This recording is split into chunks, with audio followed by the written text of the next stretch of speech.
Hi. Hello. నమస్తే. Welcome to VTV. నేను మీ మధు. ఇక భారీ కుంభకోణాల దర్యాప్తులో సీబీఐ ముందంజలో ఉంటుంది.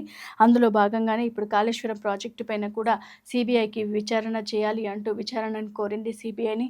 మరి ప్రభుత్వం కోరిన ఈ డిమాండ్స్‌లలో అభ్యర్థన ministry of personal, public grievance and pension కింద పనిచేసే సీబీఐ విచారణ చేపట్టింది. మరి దీన్ని చూడాలి.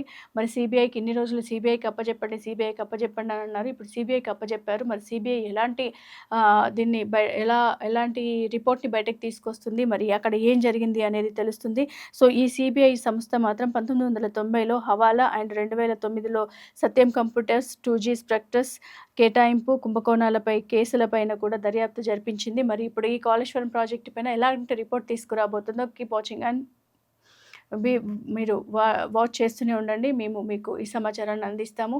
సో, ఎందుకంటే ఇప్పుడు ఈ కాళేశ్వరం ప్రాజెక్టు ఎంతవరకు వెళ్తుంది అనేది ఈ ఘోష్ ఇచ్చిన రిపోర్ట్ నివేదిక కరెక్టేనా కాదా అనేది మాత్రం సీబీఐ వెల్లడిస్తుంది. సో, ఈ ఛానల్‌ని సబ్స్క్రైబ్ చేయండి, షేర్ చేయండి, లైక్ చేయండి.